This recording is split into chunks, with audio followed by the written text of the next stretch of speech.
Now, Zerka, what I found interesting also is in the same monograph, you had also this list of techniques. Who wrote this text? It was Moreno who wrote the yes. No, I wrote no, you did it. I wrote it. Yeah. Moreno. When I said it was Moreno, you are also Moreno. Right. The female Moreno. So you did that, this text. So you... He just suggested one day it would be nice to have some kind of summary, and that's all, so I did it. Mm-hmm. So one of the techniques now, talking about the techniques, the first one is soliloquy. Yeah. So if I understand well, in the soliloquy thing, I am Sergio, I am 6 years old, and I just wanted to tell you how happy I am being together with 𝗍𝗍𝗘𝗎𝗍 again. That's not necessarily it. That's not necessarily soliloquy. Imagine you're playing out marbles, and your friend is teaching you. You're not speaking to him because you want to learn, but your soliloquy is, he's so much better at this than I am. Am I ever going to be as good as he is? Or whatever. Understand? So myself talking about that. Yourself talking about what you're experiencing. Sometimes a soliloquy is, you're sitting in front of a boss, and he's being very bossy. Not you, but a person. And you feel, oh, this man is such a bore. He keeps telling me the same thing. I never learn anything new from him. And he treats me like I'm a nincompoop, you know? That's the soliloquy. He treats me as if I'm worthy his consideration. You can't do that in the scene, but you can do it in the psychodrama. Yeah, and I speaking with myself is as if I was alone. Right. Then there is... Remember Hamlet, the famous soliloquy. If anybody ever remembers anything about Hamlet, it's his famous soliloquy. The second technique is what you call the therapeutic soliloquy. Therapeutic soliloquy is, I'm really better at this than I thought I was. I'm really better at my job than my boss thinks I am. I'm good at my work. I have to let him see that I'm good at my work. You know what? Since I started playing marbles, I am pretty surprised how much I have improved on doing that. And there you are. Okay, technique number 3, self-presentation. Well, you already did that. Yes. That's already so the one I started doing... I am so many years old, I am playing with my friend, and I'm doing such and such. Good. Yeah. Then the fourth one is self-realization. Yeah, that's in, for instance, let's say that this was not a good relationship. Not this particular one, or anyone. And you realize that you really don't enjoy being with that person. I don't really know if I want to be with that person. I have to think about this for myself. Maybe, you know, I have another friend. I think I'm going to spend more time with the other one. I'm worthy of a better relationship. The other thing is a situation that has never happened, but that you desire to have happened. It's also a form of self-realization. I wish I had talked to my brother on the phone before I became so angry at me. I wish I'd written that letter I was planning to write and didn't. Yeah? You can do it right there. Yeah. And then there is the fifth, which is quite impressive. Hallucinatory psychodrama. What? Hallucinatory. I don't know if hallucinatory. Oh, that's mental patients, what they are hallucinating. And you will read about that in my book too. I'm going to produce that. Okay, so this is something that has to do that we used with mental illness. The emotional and hallucinatory content. Yeah, you'll read that in my book.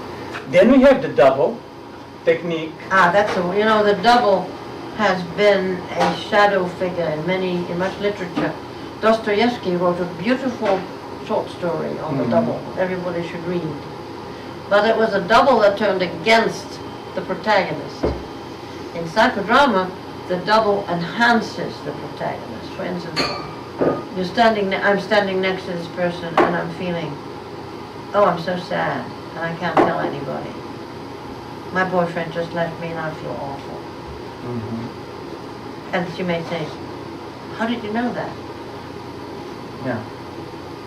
For instance, if I go and I say, well, I wonder if I'm being as clear as I always wanted to be when I speak to this gentleman, to this Sergio. Yeah. Usually, I was taught that you are actually next to the protagonist, sit the same way, stand the same way, not as a voice of conscience behind them, a real double. And sometimes we use silent doubles with people to make them feel comfortable. I remember we did a dream with a girl, and the dream ended, and my husband went into another scene, and she said, give me back my double. She felt supported. It's like enlarging yourself in every way and feeling comforted by yourself. And challenged. Well, I didn't do that very well, did I? No, I didn't. I'll try better next time. That was, It's and then we have multiple double.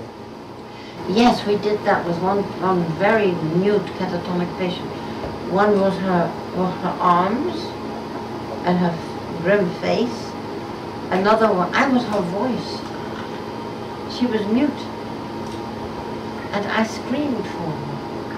And you know that at the next session, when Maria did the next session, she screamed. She had been mute all the time. You'll see that in my book.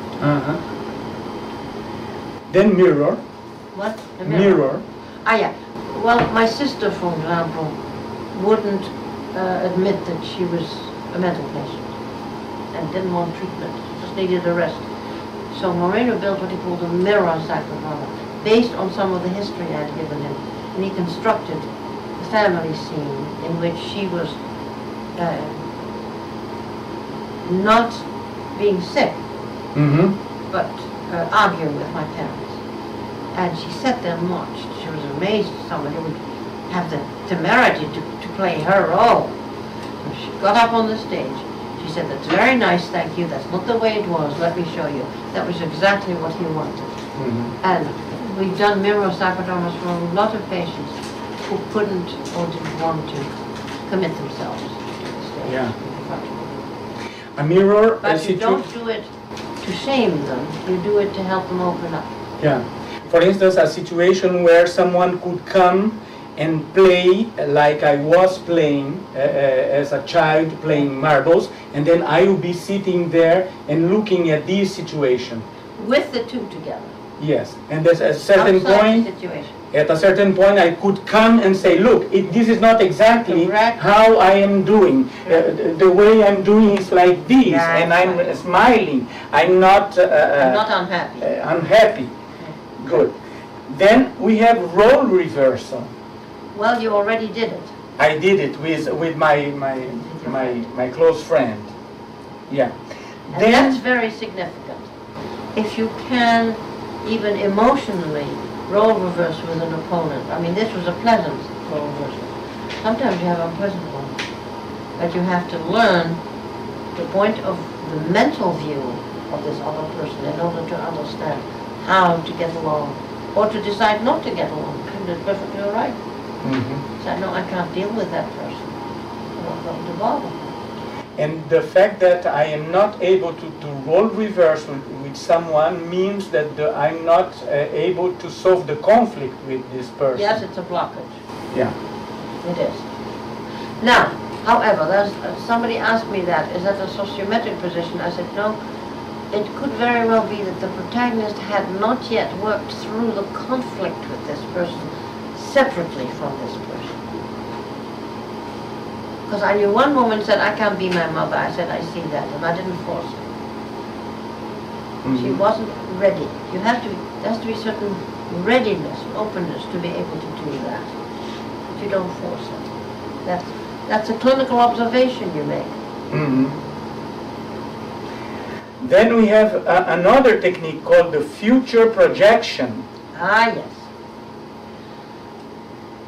Here I am, I'm in England, and I'm talking, and I'm preparing to go to America. And I have in my mind an idea. I'm offered a job, and I take the job, but really I'm not pleased with what the job is going to mean in the long run. Fortunately, I don't go. But my projection is, if I go there, I'm going to be on the west coast of America, when all my relatives are on the east coast. I don't think I can do that. Or I can say, well, here we are, 2016, and I am now back to Brazil.